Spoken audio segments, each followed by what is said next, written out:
Messner, everybody. Woo! Steve.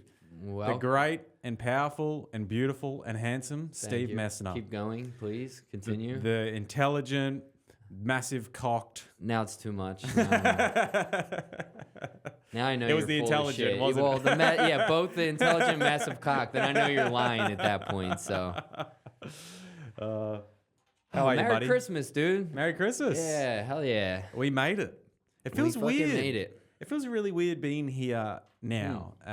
So if it's the 24th of December right now. This probably Yeah. won't get published for another 3 weeks, but it's a bizarre time of year. There's snow outside. There's not that many people around the city. The city is pretty quiet. It's pretty quiet, yeah, because everybody like nobody's from here typically that lives in New York, especially like I feel like especially in Manhattan. It's a lot of people that come here for work and stuff, but families aren't here. Grandparents retired to Long Island, or at the very least, so it kind of dies down. I've never been here on a Christmas Eve. I usually go home by now. But with my girlfriend having family here, this is the first time I've been here, and yeah, it's interesting. It's also, you got like, this is obviously your first Christmas here, right? Mm-hmm. Yeah, like for snow to be here, that's like cliche. It never happens that way. Half the time it's like 60 degrees and like raining or something Really? like that. Yeah, it's like all over the place this time of year. Yeah. Do you think we'll get much more snow? Who the fuck knows? I hope not. I'm over snow. I've been around. I don't know. I'm sure you haven't, right? No. Really been around snow at No, all. not really. I'm sick of it. Like I growing up, it's like it was fun, and then at like 10 or 11 years old, it would be like I'd be outside doing the fun snowball fights, all of that, until my dad's like, you got to shovel the sidewalk, shovel the driveway. We had like a huge driveway. He knew people with snowplows, but he wouldn't call them over until we fucking spent 4 or 5 hours hating our lives. Do you think he did that just to pull you into line? Yeah, for sure. I think he's like, fuck that. When I was a kid, I had to do it. We didn't have no snowplow. He's lucky I got a shovel, like shit like that. When I was a kid, I did it with my hands. Yeah, exactly. So like, but that was my first beer. Was after a day of shoveling. It was like awful. Like his buddy came with like a snowplow and like a ATV to finish out, like a four-wheeler. Those like Yeah, we call them quads. Quads, yeah, so do I. I figured you did. It feels like you guys would say like ATV or like a do-ragger or like some weird fucking word that wouldn't actually. But we call them quads. That makes you sound so racist. Well, I mean, it's a do-ragger. Yeah, do-ragger. Yeah, it sounds like a slur, I guess, huh? Yeah, no. So you grew up out in the fucking.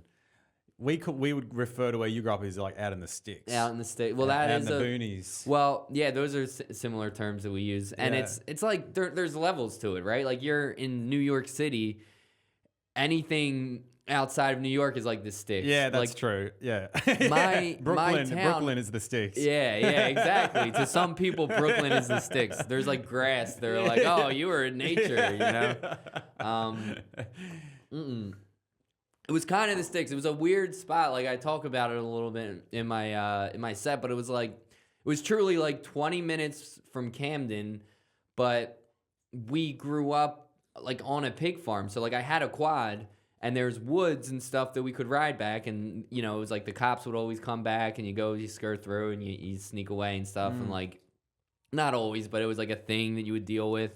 It was like this in between where like if from where I lived in Deptford, if you drove like 20 minutes east, like towards the Jersey Shore, then it was like what we would consider the sticks. Or like there's the Pinelands, which is like it's a national park technically, like in Jersey, and they're known as the Pineys because they all have southern accents, for like worse than like I have. The Pineys? The Pineys, yeah. A Piney's like a guy that thinks he's in Alabama and he's in New Jersey. Like there's like these maps of Jersey, and it's like, wannabe New York is North Jersey, like wannabe Philly, Jersey Shore, blah, blah, blah. And the one thing is that you see on these like little memes that have the map, it's like for some reason Alabama. And that's like the Pineys. That's where my dad's farm was that he actually like had pigs on. Like the one we lived on was pretty much done. There was like a somebody that lived next to where our property, there were some pigs there, but for the most part, the pigs were out of my town. But yeah, out in like the Pineys, it was still like just, Southern accents for no reason in the Northeast. But yeah, so it was weird. It was like this weird combination of the two, like. Yeah, you're sort of like, a bit of a hybrid. Mm-hmm. I can't imagine growing up on a pig farm, though. That must have, that's given you so much material and so many stories, but it must have been fucking hell on earth being a kid. Dude. All the responsibilities. Like, I used to get the shits when Dad would be like, "You're washing the car this weekend." Yeah, I'd be like, "You fuck fucking you. what? You fucking? Are you serious, Dad? You think I, 12-year-old kid, am gonna wash your car for $4? Slave labor? This is bullshit. What the fuck?" Nah, I fucking hated. It would just be like, why do I have to go to the farm? All my friends are doing cool shit, and I gotta go to the farm. It's so stupid. But like, looking back on it, it was like the best thing for me because you learn work ethic and all that bullshit. But and in the so what happened to all that? Excuse me. What do you mean? The work ethic. Oh, yeah, no, it's gone. I blew my load. I got all the work ethic out of my fucking system by the time I was 19 years old. There was no more work ethic. Yeah. I was like, I'm done with work ethic. I spent too fucking long as a kid. It's also like you look back at it and it's a lot of the shit you hated doing, but then you look back at it fondly, right? Yeah, like it's you're like, character building. I kind of miss those days. Like we would have a day where the pigs, when they were somewhere between 60 and 80 pounds or something, so still pretty small. And for podcast sake, I'll say 80 to 120 pounds just to make me look tougher. But it was like... In kilograms, I got no fucking idea. Google it. It's like I'm like probably like between 170 and 180. Okay. And these were between 60 and 80. So I don't know. They're about, like little pig, like about this big. Like little nuggets. Like... We got them maybe 3 weeks old or something like that, and this was like so you weren't breeding them? No, not. When I was little, we had like a nursery, but I think it just didn't make sense fiscally. It made more sense to just buy them from South Carolina and get them shipped here. And basically, the way my dad made the money, it was Pig Farm Recycling was the name of the company. So it was he would buy them young for whatever a 50-pound, 40-pound pig cost. And then he would get food waste from the prisons and like the casinos and like shit like that, like all their food waste. Typically, they would have to have like they would pay waste management or whatever to take it and dump it in a landfill. But my dad would undercut them price wise and say, "I'll take that off you. You charge me less than you're charging them," and then he would just sell it to the feed it to the pigs.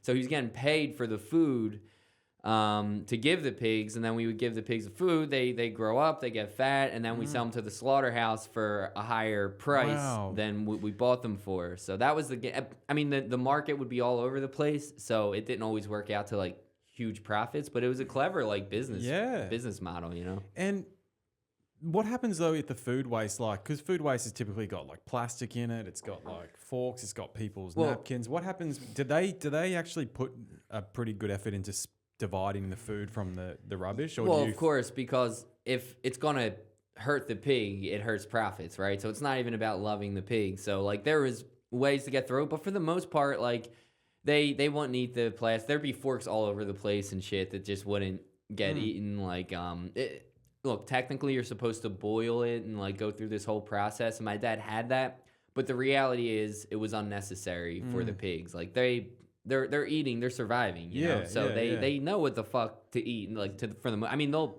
eat anything, but certainly you would do your best, but anything that like was in there, they could eat. Like if they couldn't, if they were going to die, then it wouldn't make sense to do, My brother worked on pig farms. Shout out to Guy Bird.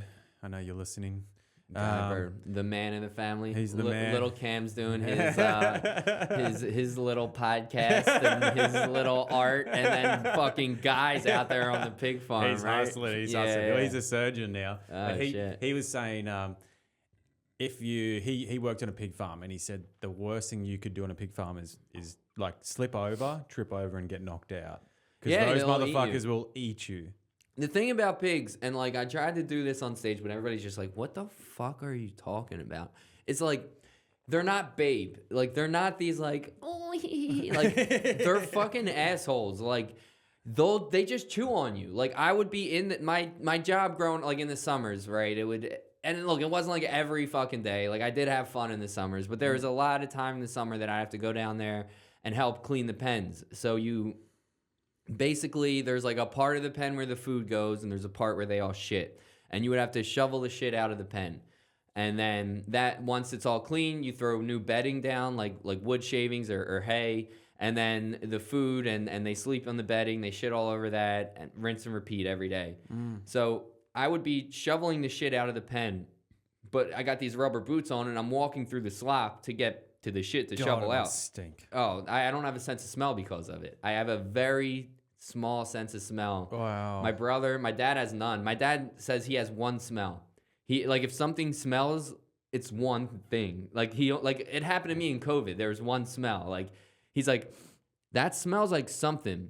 I don't know if it's good or bad, but it's something. So it's like he'll be like, I don't know if I stink or I smell good, but there's a smell that people smell. that's Isn't it. Isn't that funny? Like biologically, the human body has gone. Nah, I don't need any more of this. See you later. I'm cutting this sense. We do not need this to survive anymore. That's what I heard. It was like I heard another comic that was like a war veteran or something say that he had the same thing happen and that there's like science behind it. And I'm like, yeah, brother. I mean, you're the same. Yeah, in the trenches.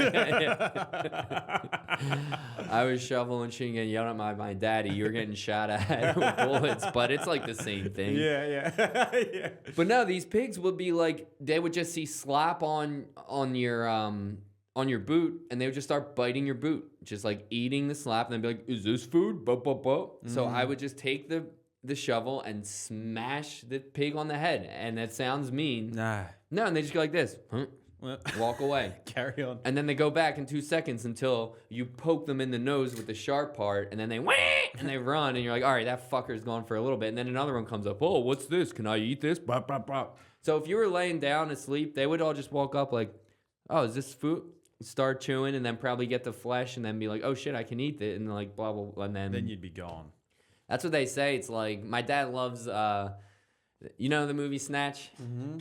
That scene with the pig farmer, and he says like a pig can get rid of a body better than anything. I bet. That's like there's like a whole little scene you can find. It's like his favorite scene in the world. Can the pigs eat through the bones and everything? I don't think, no, they can't eat through the bones.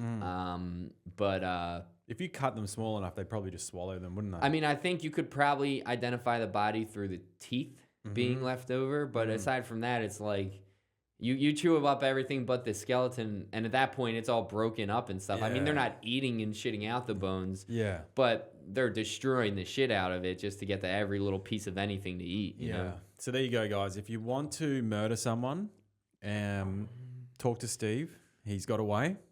Yeah. He can process. What's your price, Steve? That's a good question. I don't know. It's, you know, it's like one of those things where my dad loves saying that. He loves like, oh, when my daughter brings home somebody, but it's like, shut the fuck up, dude. You're not gonna fucking kill him. I do think he's capable though. My dad's fucking crazy. Like really? I could see him murdering somebody and having, and there might be a price that he has, but I don't think he would do it for profit. I think he would do it out of anger. The biggest thing was we had to drive 45 minutes from the farm to where we lived because it's like my dad bought this farm and then he was like, I can have way more pigs and do the whole thing. But my mom was like, I want to be around family and blah, blah, blah. So like that's like me moving to New York, dude. My mom wouldn't move 45 minutes up the road. She was like, that's too far from everything. Like that's how much of townies like my family is. Like the idea of living in fucking, whatever the town, Southampton instead of Deptford. It's like, oh my God, that's like 30 minutes on Route 70. I can't do that. I'd be way too far from my mom. Like her sister was on like my grandma's backyard and my aunt's backyard touched. That's how close they were. My other uncle lived 5 minutes from my grandma. We lived 10. So we were pretty far away from the family. Like, that's how, like, crazy it all is with that. So, but that drive, like, my dad has road rage, like, you would never see in your life. And he had to do this commute every fucking day during rush hour. So, like, he had to get there for the pigs, and then afterwards he just wanted to get the fuck out. So the farm wasn't actually where you lived? There was a farm where we lived, but not the farm that my dad worked on and owned. Gotcha. That was 40 minutes away. So that's like a confusing thing. Like there were pigs on my basically on my property that was like my great-grandfather's farm, or like maybe my great-uncle. I don't know who owned it at the time, but it was only like 20 or 30 pigs. Like my dad had, I think like a couple thousand. Whoa. So like, yeah. But that was what I was going back to, was the when the pigs were like 60 pounds or whatever, there'd be a day that we would have to give them all needles, not I don't think, like, probably like vaccines and shit like that. So we would have to, it would be me, my dad, or my brother, 3 Mexicans, and then my dad and somebody, like my grandfather or somebody, would have 2 needles in each hand, and it would either be like vitamin B, like some vitamins or something to keep them healthy for their time on the farm. I don't know exactly what it was, but obviously it was like I would tell people this, and they're like, oh, you were giving the pigs like steroids? And it's like, no, because this is only 2,000 pigs. That sounds like a lot. But it's the factory farms that have 10, 20,000 pigs where they can just throw fucking whatever they want at these things. And if they have 10% of them die, they can still sell, 1,800 pigs or something, where if my dad has 10% die, he's fucked for the year.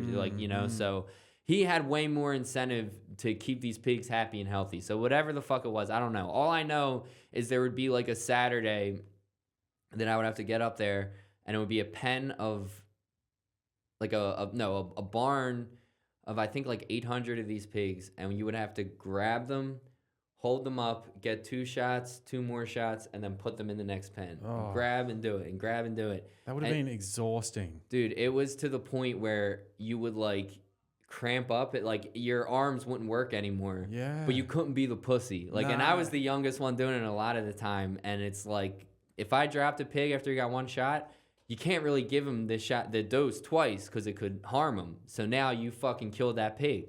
So once the 1 shot, it's like your arms stop working, and you're just like holding the pig's weight on your back and like running to the other and like tossing it over. Like we would have like our cousins who don't really do this stuff. They'd come up and they'd be puking like within 30 minutes of doing it and stuff. And the work, and it's like mainly he had me do this in the summer because a lot of times he would have to do it while I was in school, which, like, thank fucking God. But yeah, it's 100 degrees out, and it's just, and they're screaming, they're shitting on you because they're scared, and you're just wrestling these fuckers, and like to the point where your forearms and your fingers don't work. And I was like obsessed with soccer at the time. I was gonna be a soccer player. That was my whole thing. So I would do this. I would like take a shower, and after you took a shower, you still smelled like shit, by the way. Like, my hands would smell for 2 days. Wow. 2 days. Like, I remember after one of these days, like, my girlfriend came over, and I'm like making out, like, I grab her face. She's like, what? Oh, no, we can't do this right now. You smell like pigs. Oh. So I would go on this, I would have a soccer game after I do this shit. I would get to the field smelling like pig shit, running around where my forearms cramping up and just running like this. Because, like, your finger. You so like, just be like man on! Like when you're T-Rexing, when you've taken too many ecstasies, you're like, yeah, something like that, I'm sure. Yeah, I've never been in that boat from the ecstasy. Sure, Steve. Yeah. How funny. Oh, man. So, yeah, I don't know how we got on this tangent so quickly. I love all these stories. And you had a guy, an interesting character, which you told me about in your town. He was like pretty much like the town pedophile. Oh, that one. Yeah, Jesus. Tell me the talk story. About a fucking turn. I wasn't sure if you were going to talk about like this drunk guy. Like, I don't know. There's a lot of different types of guys.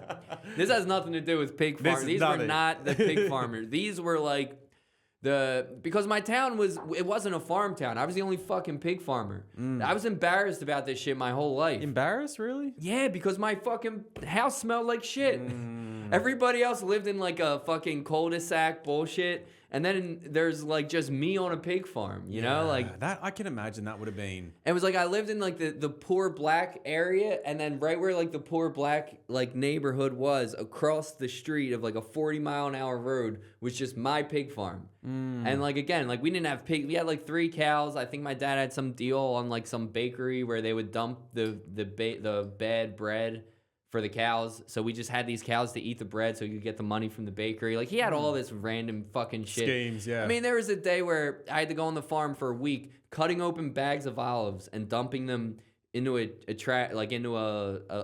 container, like a trash container, like those big ones, to feed to the pigs because he got a deal on fucking bad olives. Like I don't know where the fuck he found this shit, but he would just come across the guy like, "What do you do with those olives?" "Oh, we just throw them out." "How much that cost you?" I'll take them off you for half. And then he's like, "Steve, this week you're cutting olives." And then it smelled like fucking olive oil all day. And I'm like, "Oh, I don't got to shovel the shit." But instead I'm just, I'm like, "Fuck this. I'd rather shovel this shit." Anyway, yeah, it was embarrassing because like, yeah, I was the fucking weird hick pig farmer. Everybody else was just kind of like, for the most part, you know, their parents dad probably had like a sales job, you know, and the mom had a whatever thing. And then we're just these farmers. Like it didn't make sense. Like 20 minutes from Philly, you know?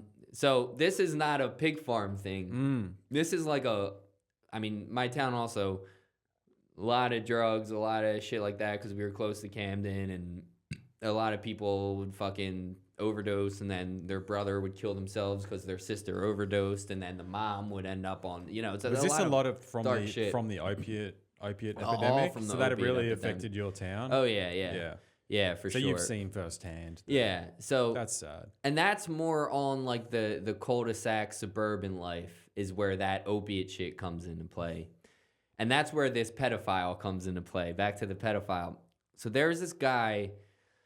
When I was like 18, 19 years old, I started hearing chirpings. Like we would all party. I went to college at Rutgers Camden, so I didn't go away to college, but I was still partying with all the kids who didn't go to college. So, cool. So you were still living at your folks? I was living at home, nice. Yeah. That's it. I don't understand why more people don't do that in America. Like, I mean, college is already expensive enough for you guys, but then you for have the college experience of what? Like living like shit with a couple of your friends and getting drunk? And then being in a hell of a lot of debt? Because is it the parents that mostly pay for people's college? No. Most parents can't really pay for it. Like my dad was able to afford Rutgers Camden because it was a local school. It wasn't the main Rutgers. And it was still a Rutgers on your resume. It was a business school, whatever. Like that was the most he could afford. If we were to go, he said, if you want to go away, you can, but I can't pay for it. You're going to have to go into the debt for that. And I would very highly recommend you don't go into fucking debt. Like, so you walked away without debt. That's luckily, amazing. I'm Thank you, super Steve's fucking dad. lucky Mr. for that. Messner, Yeah, you're a good man. He's a smart dude. Yeah.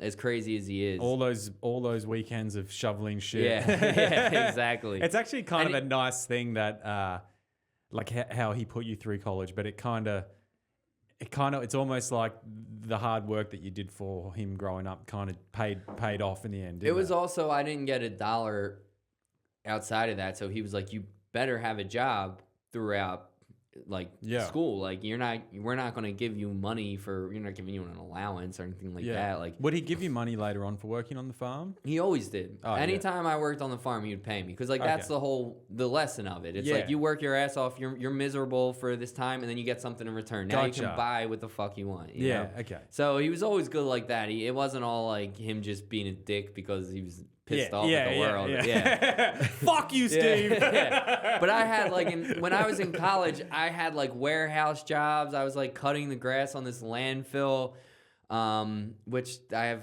weird stories about that. Like I was doing shit all the time to pay for anything else that there was to pay for. Like it was never.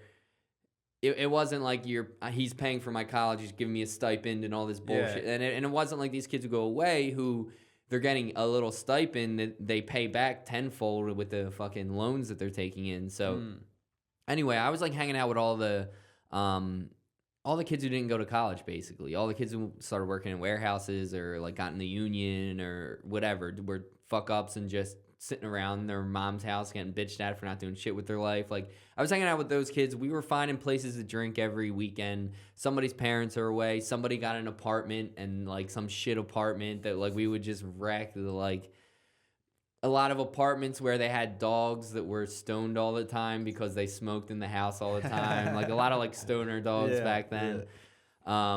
You know, it sounds like those I've got the same sort of situation. Growing up, I've got similar stories, but they're almost memories I want to put in the back of my mind now. Though it almost feels like a dark memory. Those times, like, well, I didn't live in those houses. I was lucky enough. I still always lived in my mom's place, so like, I couldn't imagine living in these places. Though. Yeah, like it was like the basement was the whole fucking apartment. You know what I mean? Yeah, like people have like a shitty basement with like a shitty couch and like a bed rug. It's got stains.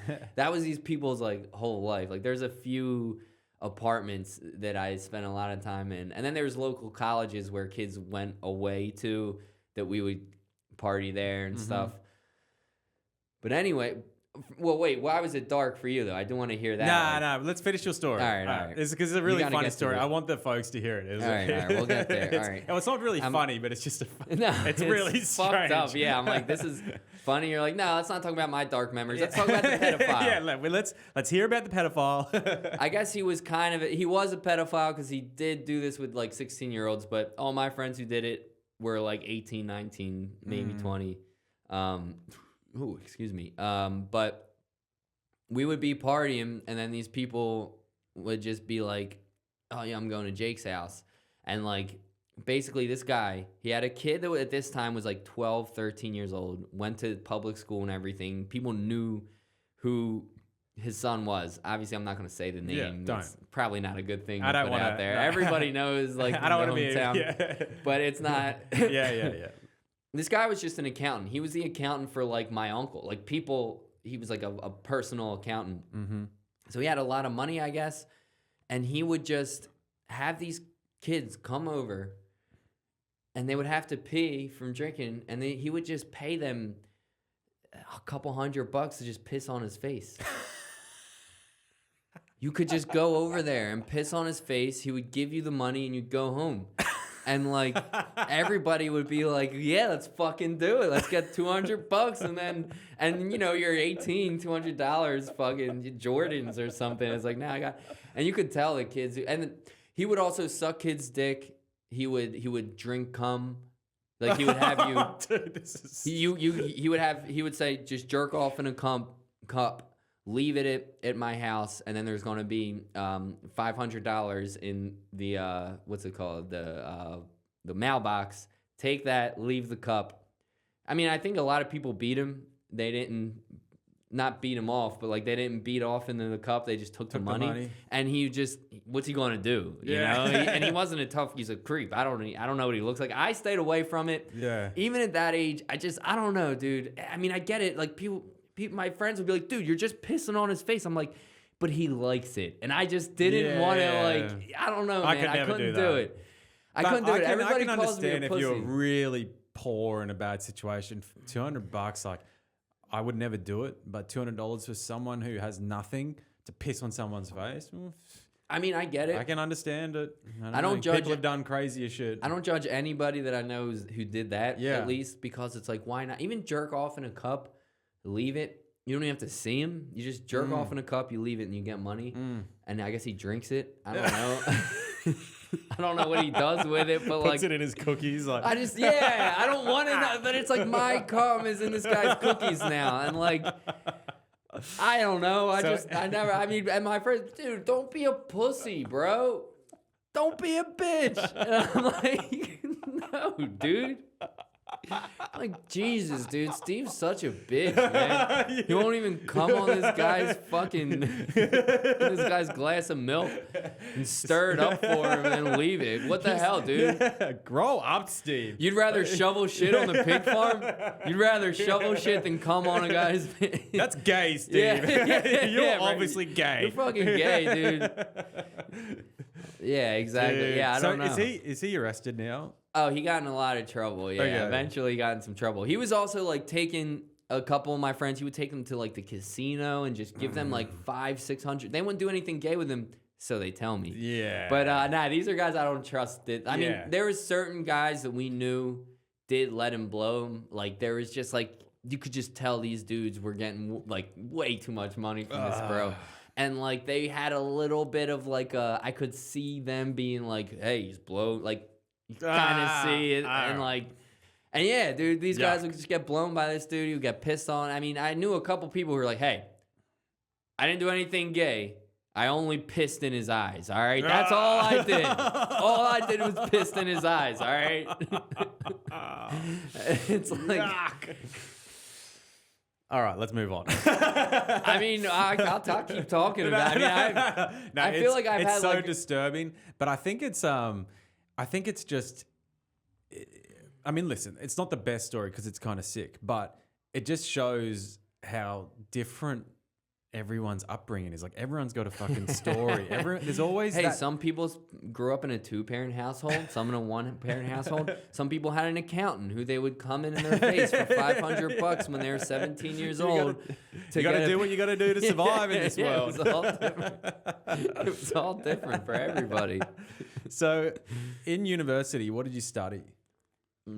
You did business, yeah? Yeah, which I feel like is the dumbest thing ever looking back at it. It's something I want to talk about on stage. I haven't yet, but yeah, I don't know many people who like studied business that got, I don't know, they never really, every single person that I know who studied business ended up doing jobs outside of their sort of degree. But that seems to be a common theme for a lot of people regardless. Yeah, I mean, it's not as bad as like a fucking, what's that, liberal arts degree, yeah, which is fucking nothing. No offense to anyone who has an arts degree.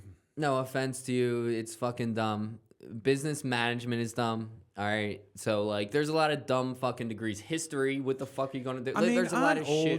Not all degrees, but aren't a lot of degrees dumb. Yeah, like most. Really, I mean, I guarantee that 95% of the jobs that people do could just be learned on the job.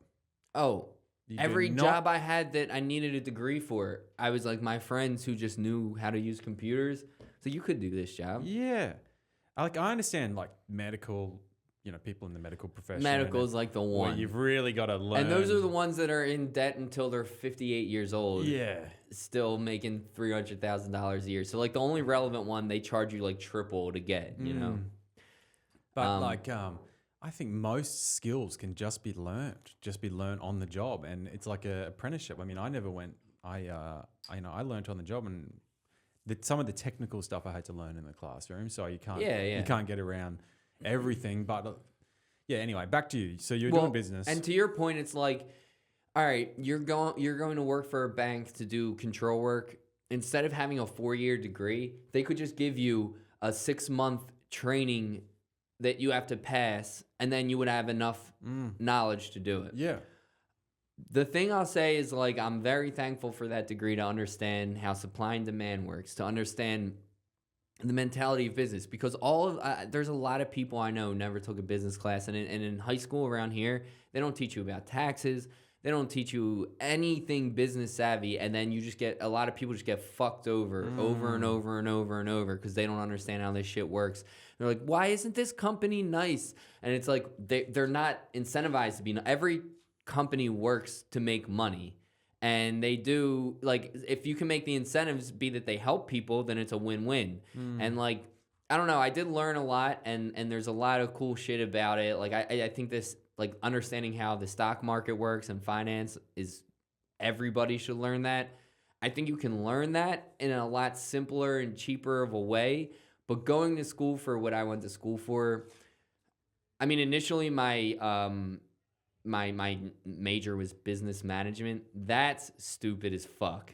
All right, like finance, accounting, you can get a job right away. You know all the tax bullshit. If you know all those intricacies of the tax world, yes, it makes sense. Finance, to understand, the difference between a stock and a bond and options and futures and modeling, cash flows and all of that stuff. Like, there's a lot of value to that.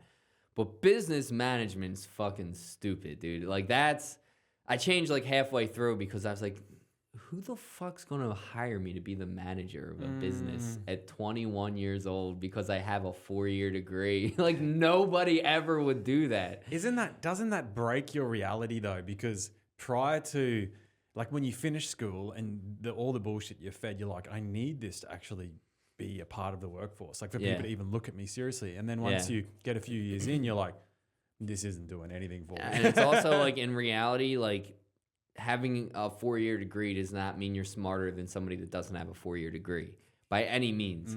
There's a lot of people who I know that I would respect their intellect way more than somebody who has this 4-year degree that everybody talks about, you know? Yeah. But I think there was good shit about like understanding, like, I don't know, the idea of like drawing up a business plan and like, you know, there's a lot of good stuff about it. For sure. But for sure, there's more bullshit, I think. Like, they could give you the good stuff without the bullshit, and charge you a quarter of the price, and you would have just as much of a skill set for half of the time and a quarter of the money. You know what I mean? So that's what I hope is changing with like the internet and like, the idea to get like information to people. I'm hoping that starts to change, but I mean, they make you take like a fucking music class. And look, I love music. Like I've, you know, spent hours reading about the history of like hip hop or like the blues and like, you know, classic, like the shit that I like, I got into and I respect music and all of that stuff. But if you're a business student, they make you take a music class and it's a bullshit fucking surface level. Is this Mozart or is this Bach? But why? And What's you just that have relevant to do? Because you need to have a well-rounded education to get a degree, but they're not actually teaching you that. They know you're going through the motions, and those 101 classes, the teachers are doing it to collect a paycheck. They know you're doing it to collect a credit, and nobody's actually teaching anybody anything. And it's just, that's the shit that really bothers me about it. And I do think there's something good about having a well-rounded education, and, you know, maybe I'm a business guy. I don't care about music. If I had a really good music class, like I had a really good writing class because I was in like the honors college, and it helped, like it was a creative writing class and it changed my life in a lot of ways because at the end of it, the teacher said like, whatever the fuck you do in your life, just keep writing. And then that kind of gave me a little, like I love that. I love that's writing. where the spark got ignited. Well, it allowed the spark it allowed me to be like, all right, just because I'm Mr. Businessman, I can still be creative. Yeah. And then that always was still there with me because, Did you realize you were a creative person in school? Because I didn't really ever think of myself as a creative person. Neither. In hindsight, I was. Exactly. But I'm the same way. I never allowed myself to go down those ventures, like even like learn a musical instrument or do drama. And I was interested in it, but I was like, nah, can't do that. Yeah, that's gay. Exactly, dude. I'm too straight to learn how to act. Like, I'm not going to sing in a choir. What are you talking? Yeah, exactly. But in hindsight, I probably would have loved it. Exactly. Now, do you have moments that you look back at it and you're like, oh, I was like embracing the arts, but I didn't realize it? Yeah, dude. I have what? one in particular. I got selected for music program. I was in year 6. And there was only like 5 of us out of like 60 students that got selected because I had a musical ear. Yeah. And I picked the instrument. It was a trombone.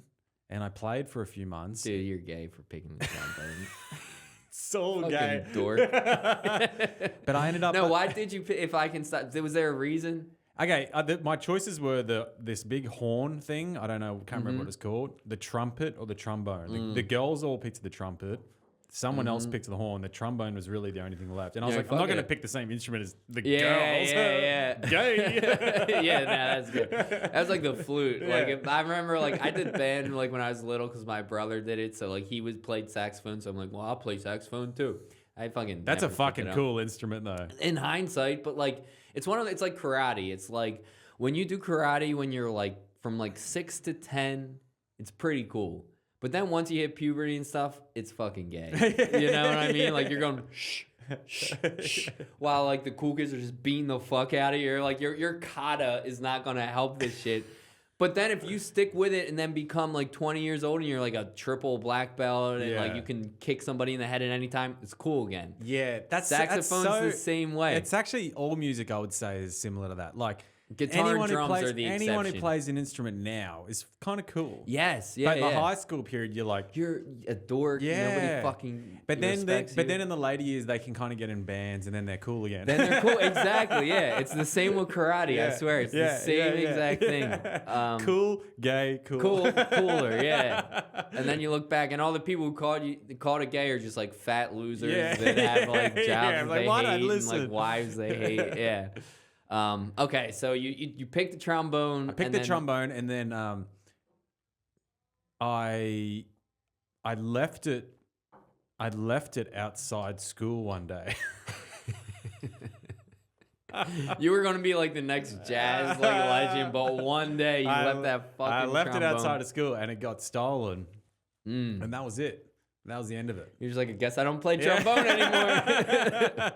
And I didn't. So I remember being so like, self-conscious about it. I remember being like, I can't let people. I can't stand up because like the people who played the instruments would have to get up in front of the whole school and play the instruments in front of everyone. Yeah. And I was like, I was kind of like a bit of a cool kid, you know. And I was like, I can't do this in front of people. They're gonna think I'm like a band nerd. Yeah, like exactly. what? I can't be this guy. Isn't that bizarre? Even when I was 10, 11 years old, I was more worried about that than just enjoying yourself. Yeah, and like I kind of regret that because I think at that point in time, I learned to read music. I could read it. I could write it. There was a time where I could read music, and that would be just to learn any instrument now. But having that skill would be amazing. And look at like Brian Rigby. He like plays keys. I think he plays like guitar. He plays trombone, like a few brass instruments. I don't know, trombone or trumpet or whatever. But and that's if that cool. becomes second nature to you by the time you're in like your 20s, then you hear a song and you're like, oh, that's a G to an F to a C sharp. Oh, that's pretty interesting. And then you can kind of do it that way. The thing is, you can't get away from the grind. And that's sort of the same with comedy now. It's like the fun part is performing on a show. But you can't get away from doing the writing and doing the mics because if you do, you just drop back and you don't go anywhere with it. And same with instruments. It's like, as a kid, the last thing, like I really think what it really came down to was I was a kid with ADHD, 100%. Yeah. I didn't like to sit down and work. I liked to be outside and play. Of course. And that was always on the forefront of my mind. And to have to sit there and do, I was like, this is boring. I want to, and I'd never allowed myself to get to the. And there's no heroes of yours on trombones. It's not like you can be like, I'm like, fucking whatever, some like old blues guy with some dumb name, you know, like Busy Giroux or something. I don't know what the fuck their name would be, but it's like if you were like, oh, I'm like Hendrix practicing, but it's like. Boop, boop. Yeah, I'm a badass. One day I'm gonna be like that guy. Like there's no guy to be like, this is fucking gonna be awesome one day. When I fucking learn this, I'm gonna fucking get all the chicks. When they see me, they're not gonna. You know should what play. to It's do. so good. Yeah.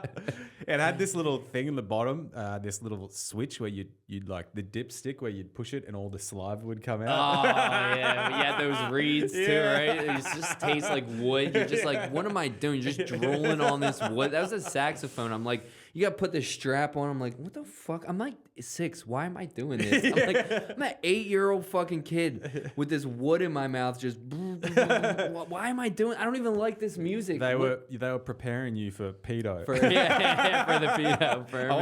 Why do I like wood in my mouth? Hey, never went down that road again.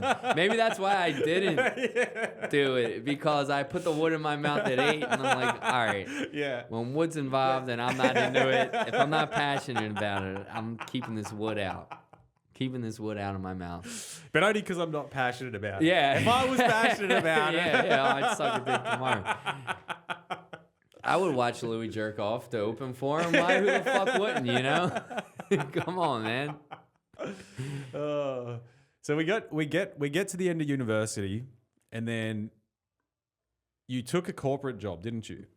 Oh yeah, all right. So This is the get to know Steve part, guys. We're gonna right, be I forgot seeing we a were lot talking of about Steve that. over the next few years All because right, Steve's a cool. very good friend of mine. But Hell yeah. this is we're gonna try and get a little bit of your history and how you All got right. here. All right. So I'll say this: like through college, I had a lot of those moments. Like I was writing a movie with my friend in freshman year, and it there was a lot of funny shit. This and wasn't to do with your degree, was it? This no, was this was just for pleasure. a high school buddy that was Cool, like, I'm man. writing this movie. I think you could help it be even funnier, like help punch it up. Like we didn't think of it that way, but I'm like, yeah, I'll do that. I'll be the funny guy with you. He accidentally wrote Fargo. He didn't even know the movie Fargo, but he wrote that premise, but as like a silly slapstick comedy. And I backed out halfway through. I'm like, no, you're the writer. I got to focus on being a businessman. I'm a businessman. I'm not a writer. And like, I regret that even because I stepped away from that shit for probably 8 years before I revisited it. Like, we always in life just regret the things we don't do. I mean, isn't that Yeah, so true? yeah. Every moment in my life that I feel I've missed a moment, it's because I didn't go. well, and I wish decide I to would have do it. remembered went to screenwriting instead of fucking saxophone playing at 8. I regret saxophone playing at 8. No, but honestly, I play drums now. I'm not good. I love it. Like it's just a thing that I do. I didn't pick drums because I was like, everybody picks drums. That's so fucking cliche. I'll just pick what my brother does. Like that. Yeah. But I wanted to pick. But so you're right. Everything you actually like want to do, when you fucking step away from that, you always end up back there though. I feel like no matter And what, then you it's- end up there. And then so. it's harder. It is, but also it's like I don't regret not screenwriting at that time because if I did, what would I have to write about? I would just be one of those head up their ass fucking like artsy fucking NYU douches who never really lived life and they think they understand the world because you know whatever fucking Meryl Streep says in her acceptance speech, you think that's reality because that's like all you ever studied. Like I think having your own life and then going back to it is a good thing. It makes you more relatable to the people you're writing for. You know, like you don't want to just write to NYU students your whole life. And if all you ever are is a writer, in a lot of ways, that's all you'll ever write to. So Getcha. that's how I keep myself from hating myself for it, at least. But yeah, so I got a corporate. I mean, it was like I just didn't want to be a fucking loser. It was like, that was it. My whole fucking school, all that shit. It was like I was a B student. I get an A here, a C there, but somewhere in the B's, it was like, all right, I'm safe. I'm not a loser. Like that was it. And it was 3.35 GPA right there in the lower to mid B's. And I just got a job at JP Morgan. You know, it's this big name and shit. So it's just like, all right, I'll be able to tell people I work at JP Morgan. At least I won't be a loser then. And it was like a shit job. I mean, it was their Delaware office. So JP Morgan, for those who don't know, is a bank. Who the fuck doesn't know Nah, I know. Yeah, it's a bank. It's like Chase is part of JP Morgan. It's one of these conglomerates, you know. It's like you have like basically Bank of America, Citi, JP Morgan are probably the big three, I would say, of like American banks, and a million other ones on top of that. But like they own everything. This was around 2008, so basically when all that shit happened, they kind of forced JP Morgan to buy Bear Stearns, which was this investment bank that was taking all these shitty loans, and you know it was all like the mortgage crisis was all like tied to this, and so JP Morgan basically had to buy Bear Stearns because and you know it's funny. If you ever, do you know Michelle Wolf, the comedian? Have you ever heard of her or seen her stuff? She's very funny. She's done like the presidential fucking dinner thing, you know. She's really fucking good. She's a great joke writer. She's done a lot with like Chappelle and stuff. But she actually worked for JP Morgan Bear Stearns. I've heard her tell these stories before, so it's funny because I'm like, oh, there actually is somebody else who like dealt with this shit. But she was doing better shit than I was doing. I guess like, all right, I'm going to try to explain what I did without it being too fucking boring because it's very boring work. It's just the control work. So like these companies, these banks, they make money and then they have to report the money they make to their shareholders. So the traders obviously are incentivized to report more than they actually did or make everything look better. And in finance, it's like you realized gains versus unrealized gains, which basically means like cash that you've actually had come into your pocket versus cash that's owed to you. And the cash that's owed to you, it might be like from a stock, right? But that stock price changes every day. So what's owed to you changes every day. So they're going to be, and tell me when this gets too boring. No. They're like the traders want to say that I made $10 million this year. Well, unrealized, I made $8 million. And it's like, well, why do you say it's 8? Well, because this stock is probably actually going to pay off this much, or like, you know, this loan is going to be worth this much. And then it was like our job to kind of be like independent valuers of like, no, actually it's 7 million because X, Y, here's what the price is on, you know, the street or Bloomberg. Like, I don't know. Basically, it was Plus, how can they predict the future anyway? Like, it must be so much bullshit. Yeah, it certainly, it's all bullshit. Yeah. Of course, they're all agreeing on the things to help each other out, but the conceptual idea of it is to have within the bank, because auditors can come in, right, who don't have any actual, they have no incentive to say that JP Morgan made more or less money. They're just incentivized to say what the truth is. So if they report that they made 10 million and then the auditor comes in and says, no, it's 8, they're going to get fined like a motherfucker because now their shareholders have invested money in them because they're like, oh, it's worth 10 million. And then these guys are like, no, it's 8. Like, so we were kind of the middleman between the traders who say what they make, the auditors, and then it's us to try to make sure it's all correct. Now, this doesn't mean that I was in like boardrooms with like traders like, I'll tell you this stock means da, da, da. It was just systems. They had their systems, we had independent systems, and the two systems had to agree on the price. And I only did vanilla stocks, which are all like reported daily, publicly, what the stock price is. There's not really any disputes. When their systems didn't match with our systems, it just meant one of the systems was fucked up. And it was just like, what happened to your system? Oh, somebody uploaded the wrong file yesterday. Okay, are you going to fix it tomorrow? Yeah, all right, I'll update my report tomorrow. That was the job. God, it sounds boring as fuck. So boring. That's why I'm scared to explain it on a podcast without that's okay. We can move on now. So yeah, right. yeah. Woo. Yeah. We survived. Cut that. No. Keep the pedophile. Yeah. It's like I don't care about that. Let's talk about pedophiles. I'm more self-conscious about fucking No. yeah. Exactly. So- Talk about the pedophile. So how long did you do that for? Up until like 3 or 4 years ago. Okay. Because it was like Was the money any good? it's decent, but you're capped. It's like it's Yeah. not like you can make a shit ton if you do a good job. The way you make more money is to kiss the right ass. So it's like you need your boss. The way you get a promotion, the way you get a better bonus is your boss goes into a meeting with everybody else at their level. So like the VP, it goes analyst, associate, AVP, VP, or whatever. The VPs all get together and say, hey, I think this analyst deserves to be an associate. And then the other VP says, I think my analyst deserves to be an associate. And they all discuss, there's 5 associate promotions in the year. Whatever numbers, I'm just saying. And then all those different VPs convince the executive directors who to give those to.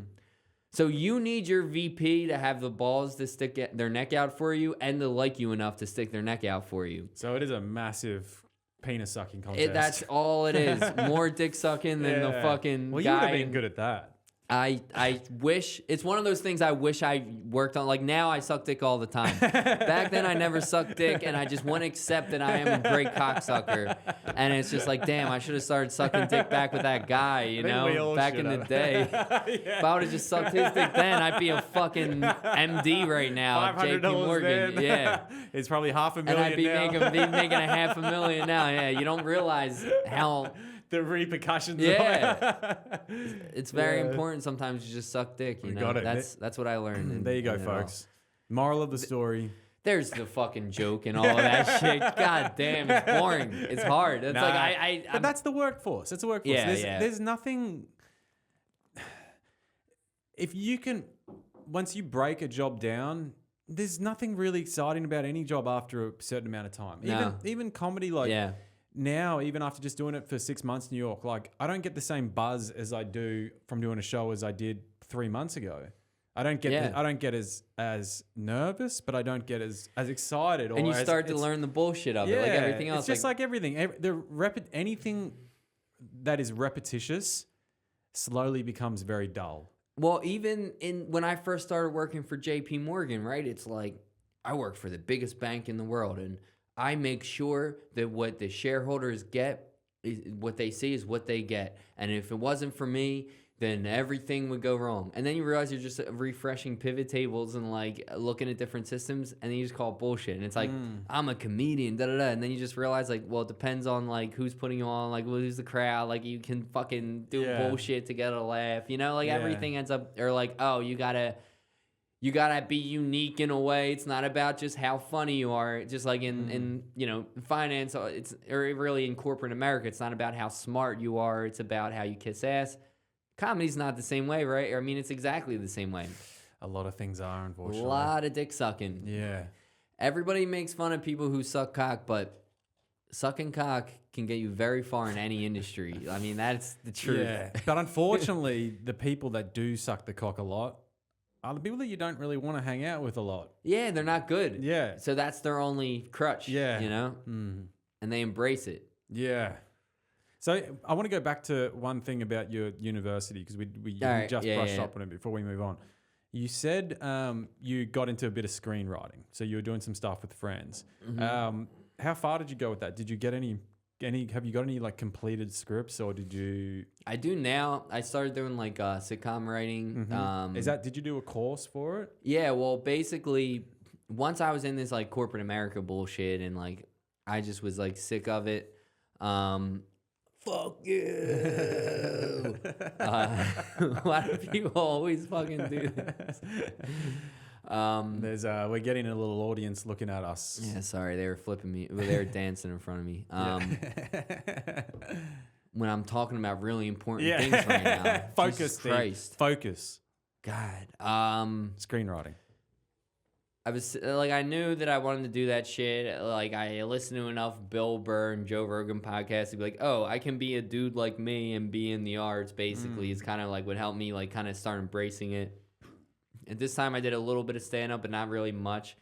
And I love sitcom. I want to get into it, and I was like, fuck it. I'm making like solid money, like good money, and I'm not spending it on anything. Why don't I spend it on educating myself in what I'm actually interested in? And so I like found, it's like Jacob Kruger writing something. Google Jacob Kruger, good writing classes there. They do like screenwriting for like movies. And there was this sitcom class with this guy, Jerome Perzigian, who I'm still friends with. He's the guy who came to the show now. He's a great fucking dude. He wrote on like, what did he write on? Golden Girls and like the Jeffersons, and like he's like the least politically correct guy I've ever met, and he has an NAACP award. He's like this like Albanian dude or something. But he just kind of ran this class like a writer's room. Basically, there was like 15 of us. We all had our own idea, whether it was a spec, meaning like writing an episode of a show you like, or your own pilot. And we would all kind of work as if we're the writing team for each person's idea, and every week we would go through it. And like my idea was this thing, it's like basically a big play on like the adult sports leagues, because I did a ton of those, like corporate, all these people going to corporate America, they get all their anger and their rage out because you're just passive aggressive all the time, when they can relive their glory days in high school as like soccer players or basketball players. They do that at these like Zog sports leagues and shit. So I like wrote something about that. And I finished a pilot on that. I did a spec of South Park. I did another pilot. It's like a pig farm pothead. It's like potheads.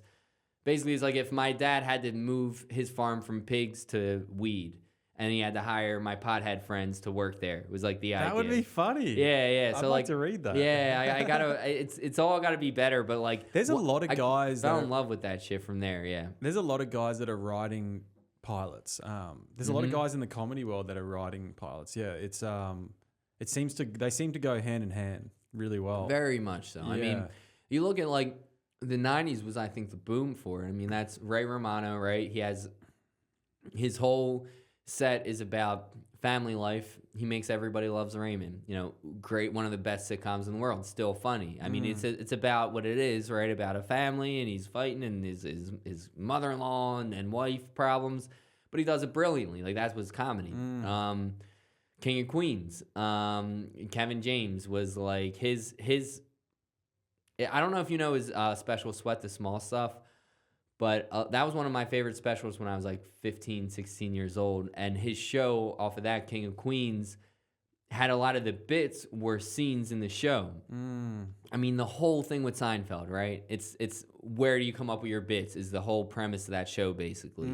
His bits are about nothing. It's a show about nothing, you know? Yeah. So in the 90s, they say that was the big thing. And everybody's stand-up was like, how can my 30 minutes be transferred into a sitcom, was like what the industry told comedians to do. So I think there's always been like a marriage between the two. And especially it's similar, right? It's jokey. Sitcoms are very jokey. I mean, the key to a sitcom, my teacher said, it's like they start and they end in the same place. It's always a group, a family, whether it's a friends or a literal family, or it's just a group of people. They do something for 20 minutes, and then in the last 4 minutes, they end up right back where they started, so that next week you can do the same thing again. So in between, you just have to have funny fucking jokes. And it's just like a set, right? It's you can tell any story you want, you can talk about whatever you want, but you need sharp joke. Like, it's joke writing. That's, I think, where a lot of it comes together. Interesting. I should try and write one. I'd need to have a look at how you even format. Like, I watched one of my friends, Dan Ingles. He does. He's writing a lot of pilots at the moment, and he's actually really talented. I hope one day he can bring it to fruition. But I read a couple of one of his scripts, and just the way they even set it out. Like, there's a proper format to writing a script. How do you even learn that? Is that a special? It's pretty simple. Okay. There's books on it for sure. I could recommend you. But it's like you start, you present a problem, you kind of solve the problem, you get on to the next. Basically, it's like a lot of, like, it's very formulaic, and I want to get back to it, and I keep trying to rewrite shit, but I just don't put enough time into it. But yeah, I mean, the way that I was taught by this guy was, a lot of times it's like, and it kind of goes to comedy, where it's a lot of times the best thing to do is start with a punchline and then back into the premise. He said, like, start at the end and kind of back into what it is. And you want 3 acts. And the way it used to be, it's not this way so much anymore because it's streaming, but it used to be you kind of have, I think it was like 3 acts because of commercial breaks. So you need buttons at the end of each, and the other, that's another thing. End of every scene, you need a punchline. You need a button to close the scene. You never just close the scene like, all right, so see you around. All right, see you. Yeah. Cutscene. Like, no, it's got to be like a joke cutscene. Something to hook you. To keep you engaged, to keep watching. A lot of shit like that. And at the end of the day, it's like, it's all about characters. Make sure you have characters that people are interested in. Make sure you know your characters front to back. There's a book by not by Seth Rogen, but that I heard Seth Rogen mention that actually was like the most important thing. And my buddy who's like writes novels and stuff was referred to the same book. It's like The Art of Dramatic Writing. I may have told you about this. No. It's all about characters. It's like you should spend more time on your characters than your premise and your characters. So the premise is like, what are you trying to, what theory are you trying to prove in this story? Whether it's a book, whether it's a sitcom, whether it's a movie, whether it's a short, whatever the fuck it is. What are you trying to prove? And then you have to create characters that you know well enough that, like, he has like 30 or 40 questions you have to answer about all your main characters. Questions like, who would your character's parents vote for? Like, what color was their hair? Did they have any deformities on their face? Because all these things about a character change how they would react in life. Like physical, like what fears do they, obviously, like shit like that. But then also shit as simple as, again, like, what did they look like? Like, what is their race? Like, all of this stuff. Like, that's why, like, when they change races to kind of help, it's like, no, make a new story for that race. Don't just shovel whatever into a different story because it's not going to be believable. once you know your character that well, you write out any plot line and you know how they would react to it. So you can kind of drive the story through how the characters react to get to your end point, which is the point of your premise. So if you're trying to prove that, like, I don't know, like ruthless ambition leads to destruction. That's like a one that me and my buddy always just like kind of uses as an example with this stuff. All right. At the end of the day, that's what we got to get to. All right, I want to write about these type of characters. And then it's like, what would have to happen for them to get to the point where you prove to the audience that ruthless ambition leads to destruction? So, I getcha. Yeah, it seems like a lot of work. It is, dude. It's a lot of fucking work. It's one of those like works that you kind of like with joke writing, where when you really get into it, you can just accidentally spend like hours doing it and stuff like that. Like once you really pick something, and it's like it takes a while to get through the surface to make it repetitious. Like it's I was just telling like people at work right now is like writing jokes. Like I gotta write so much this year. Like I gotta like come up with new shit. That's like my main goal. Yeah. But it's like you look at this paper, you just look at an empty piece of paper and you're just like, all right, what's funny? Like how the fuck do you get into it, right? And then once you start to, then you can figure it out. But that first like digging, the first 10 inches is like digging. You know what I mean? Yeah, I do. You're like, all right, time for a new bit. All right, ready, set, go. Bit.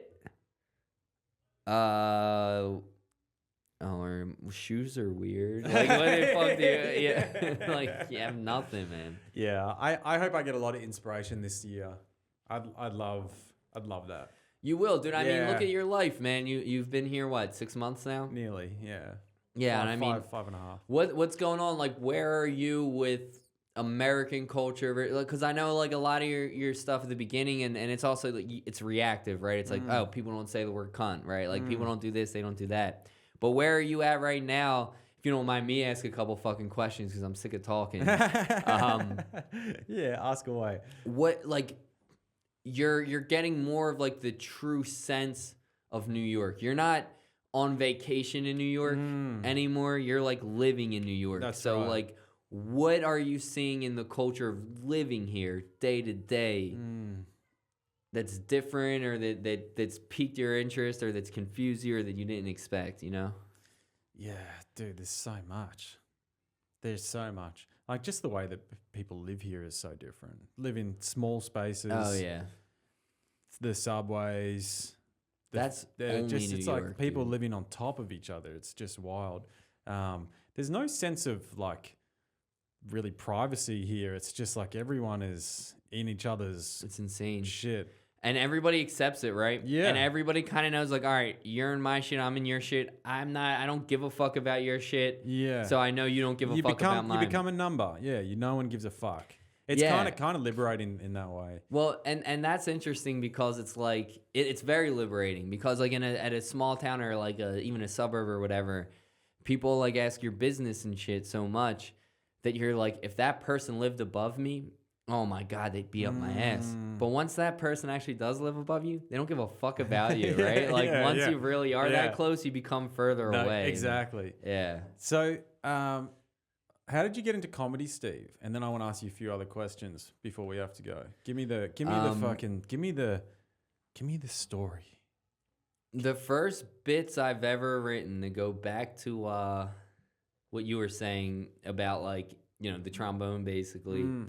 I watched this Chappelle special when I was like 14, and I just started writing in my notebook like awful bits about being in middle school. And can you believe they give us homework and like shit like that? That's but, like, awesome. And I never thought about it again until like, I don't know. I'm trying to think of like the specific time because I've always been a comedy nerd. Like I had both Chappelle specials on DVD. I had both Chappelle Show seasons on DVD. I had Chris Rock on DVD. Like I said, Kevin James. Like that was my Christmas you liked all present. the black comics. Everything, just funny. Yeah, like those, like I said, like also Kevin James, like just the fat white guy that's in all these like things. Like I loved his. You'll know him when you see him. Yeah. I loved his shit. Like just Comedy Central was always Channel 42 was always on my TV, like at all times. South Park. I know I've seen every episode of South Park multiple times. They're brilliant, those guys. I've listened to every commentary. Like I used for a while, once I was like writing the spec, I would just listen to all the commentaries of every episode. Mel Brooks, I was obsessed with Mel Brooks and like his fucking movies and shit growing up. Because my dad liked that shit. My dad loved Richard Pryor. So my dad got me on the Richard Pryor when I was young. So that's probably why I like Chris Rock and shit too. Yeah, it wasn't just black comics, but I was always big in like black culture in general. I always loved hip hop. My whole school bus and everything was all black. So that was like my school was probably like 65 white, 30 black, 5 anything else, pretty much. So it was always pretty big, and I don't know, I just loved very multicultural. Yeah, and I just loved hip hop. So like a lot of that probably does come into play. I was always obsessed with comedy, and I always I think I like looking back was thinking about it deeper than most people do. But dude, yeah, I liked who were the rednecks of comedy back in the day? Because my dad would have those DVDs. Like Jeff Foxworthy. Do you know that name? Nah. Oh, dude, you look something. He was all right. He had like, you might be a redneck if you, I don't know, fucking fuck animals on your farm. Like, but he was like very clean. And I heard one the other day. How do you circumcise a redneck? How? Kick his sister in the teeth. Yeah, it was like less brutal as that. It was across the board. I just loved it. Yeah, South Park is probably the biggest influence on my life in comedy. I don't know. I was Mr. Business for a while, but I always was like just on top of what was going on with it all. And I started getting into podcasts, and I just started hearing these things of like Rogan and Bill Burr, especially like on their like Bill Burr would have a. I started to get into his comedy. I'm like, this guy's fucking exactly what I love about comedy. He's like brash. He doesn't give a fuck, but he's also great joke writer. Like kind of similar to that South Park way of being. And he would just talk about how it's like he would upset. Like I just related to him when he would talk about his story, or when people would write in like, I want to try comedy, but I don't know how. In my life, the idea of being a comedian was like, it's not a real thing you can ever do. There was no way. I never thought about the way to ever even do it. Like, it was never even a possible option in life to even do. Like, the idea of an open mic, I didn't even know what that even fucking was. Like, nobody in my family played an instrument, let alone fucking, like, you know? Like, nobody did any of this shit. And it was just like, that's not what you do in life. Like, those guys exist, and they exist. I remember my uncle was really funny growing up, and I said, why isn't he just a comedian? Why isn't he like Jim Carrey? Like, he's this funny. Why would he do that? And I was like, no, that's not his job. He's an electrician. You're just like, oh, okay. So just some people are funny, but we don't do that, you know? Yeah. Also, one thing I always thought about is my mom said when I was little, she was like, why don't you would you ever want to be a comedian? And I was like, I don't want tomatoes thrown at me. So I don't know if that's like a psychological thing. I didn't want to fail or something. I don't know. Well, so you must have been a funny kid for your mum to say yeah, that. dude. I wasn't the class clown, but like my cousin Bobby was like the fucking crazy one, and I would almost be his writer. Like, I would give us ideas of funny shit to do, and he would do the crazy shit, but I was kind of coming up with the ideas all the time. That's funny. Yeah, we used to like write like parody songs and shit like that. We didn't even know what the fuck we were talking. I don't know. But it was like when I was still working in Delaware at JP Morgan, I was sick of my fucking hometown. Because all you could do for fun is piss in guys' faces. That was pretty much it. No, it was like going in the same bar with the same dudes, agreeing on the same opinions that we already had on the same shit. And I'm going to fucking Delaware to work, then going back to South Jersey to live. And it was just like rinse and repeat bullshit. And then I'm listening to these podcasts, and I'm hearing about the same, like other people saying, I didn't know how to do it. I went to an open mic, and I'm like, oh, what would that be like? And then I'm starting to actually think about it. And like at this time, this is embarrassing to say, I would write raps.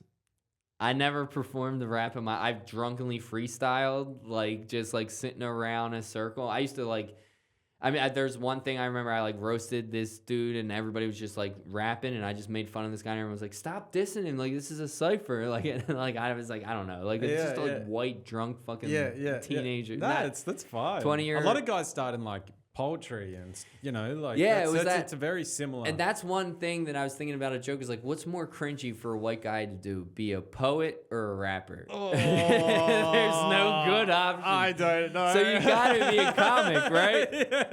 That's like the only thing you can do where you're not a complete fucking tool, you know? So like I kind of went down that route about it, and I moved up here, for work. I moved to the JP Morgan office here, which wasn't hard to do because I worked with those guys every day and they liked me. So they had an opening. I told my office I kind of want to go to New York, A, to get out of here, and B, in the back of my mind I'm like, I would like to try comedy, but I don't want anybody I know to know that I'm trying. Like nobody knew I was going to ever try comedy up there. It was more just like, once I got up here and like the first open mic I did was just like, I'm gonna fucking do it. I'm going. Like I looked it up. I found the places. I'm like, that place isn't that far. QED and Astoria. I'm like, and I go there. I'm like, oh my God, I'm at this open mic. And like I fucking shaking and like talk. Like I always say it was like my joke was basically like reading in front of the class in like 6th grade. But I was reading a Daniel Tosh joke. Like, it was like I tried to do an abortion joke as my first joke. And it was like that hack joke that everybody does where, like, I like abortion so much, I wish you could abort a baby after it was born. That was, like, my big joke. And it was like, I said something like, you can just hit it with a hammer, and they still have soft heads, and that's it, and you can move forward. And I think I support that. And it was just like... crickets. And I just said, I guess that's more disturbing than funny. And then everybody laughed. And like, that was the only I tried to talk. I didn't do the whole 5. I got off at like 2.5, I think. But I got a laugh, and that laugh like pulled me in to where for the next like 3 years, I would do it like once every 2 months, once every 3 months, once a month. I think I'm actually doing it. And then like not until like 3 or 4 years ago is when I actually started doing it consistently and seeing what it was. But like,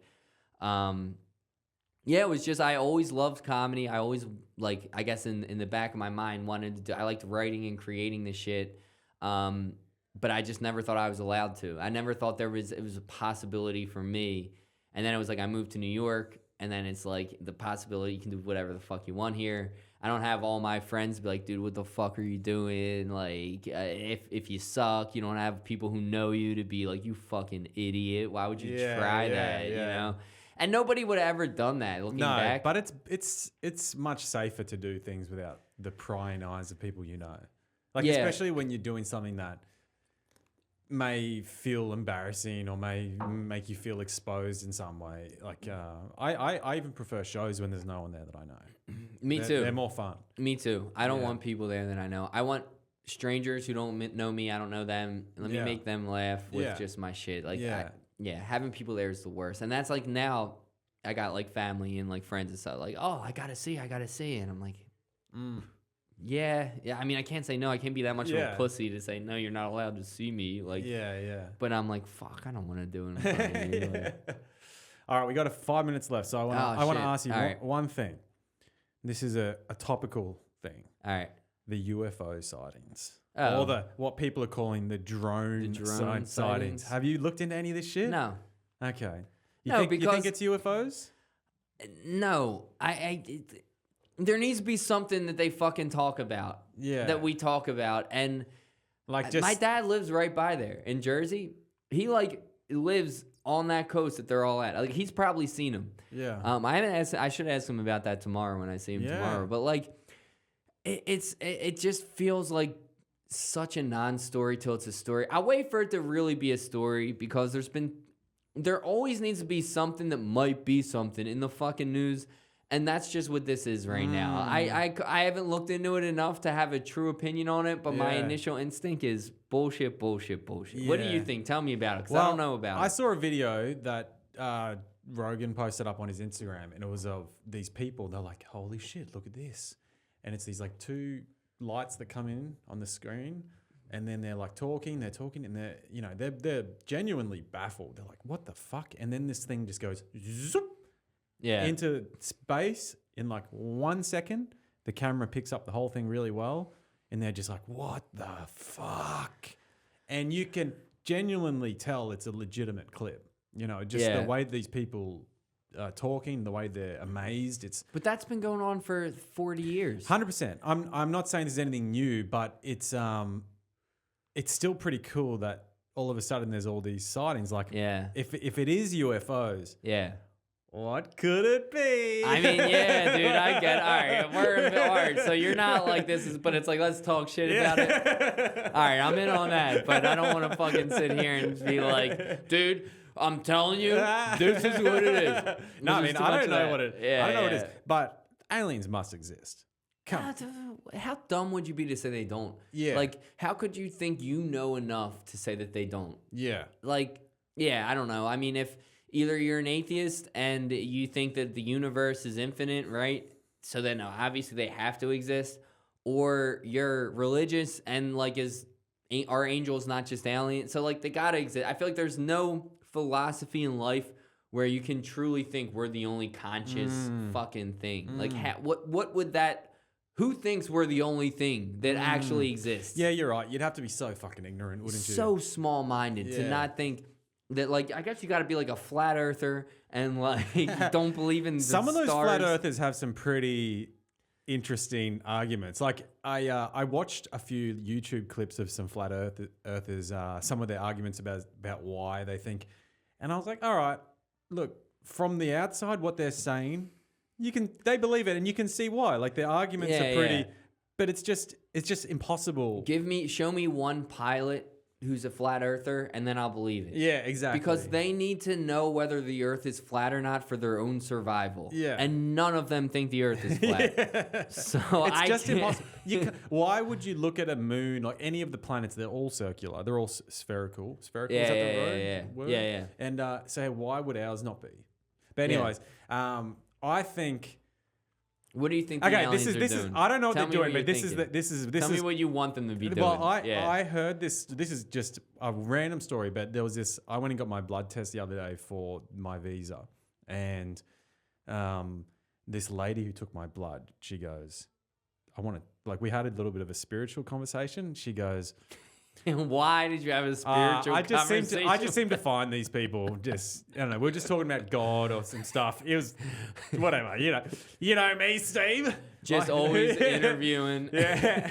And this lady goes, so I get visions of the future and they always come true. And I was like, what? She's like, yeah, we've had plenty of visions in my life and they come true. She's like this, like little black lady from the Dominican or something. And I was like, well, what's your, and she goes, and I got a vision the other day that the world's going to end in 1 year, within the next year. And I was like, really? Really? 1 year? And I was like, am I going to make it? Is any of us going to make it? She's like, it just depends what side of God you're on. Did she say if you sign up now for $29.99 a month, that's all it takes? I will show you the way to survive the apocalypse. So I mean, back to the UFOs. I don't know anything, but there's weird people, there's weird shit. I don't fucking know. All right, what so it you're is. like, but I would just love them. Just drop like a note. Just drop a note down from the sky and say, hello, I am from this galaxy. This is what I think. Nah, just keep fucking with us. Let us just keep doing it here. We got a decent thing going on here. Do we really need to throw aliens into the mix right now? I don't know. Do you think it would make like some of the more crazy human pursuits like enable them to just stop, as in like war, for example? Like, do you think if there was a better understanding of the galaxy and all these other advanced civilizations, as long as I think we just need to fight something. Yeah, we like evolved fighting animals. Now we don't fight animals, so we fight each other. And then it's like, if we can fight another planet, then we'll come back together. Yeah. But we gotta fight. I think we just have it in us as humans that we have to fight. Well, a lot of philosophers say that there's the human condition. There's a malfunction in the human condition where there's that part of the human psyche that has to create some sort of conflict in some way. Yeah. It's just...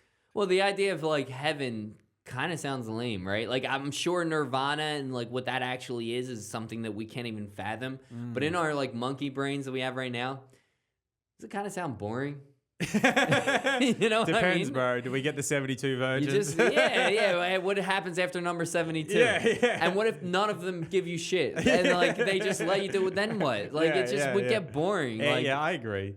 Well, the ups and downs, it's life, isn't it? You can't have one without the other. You can't have a good day without a bad day, because without the polarity of the two, there isn't anything. It's just nothing. Yeah, I think on this planet, on this realm, that's all we're known to understand. So that's why like the yin and the yang, heaven and hell always exists, because we need to have both to understand this. Yeah. If there's a way, a universe, a plane, whatever the fuck you want to call it, where like you can only have the bliss and that can be enough, amazing.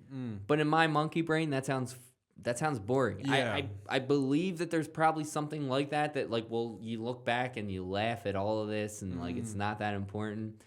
But I wonder if there are aliens, and they're literally, there's a whole heap of them coming right now, just looking.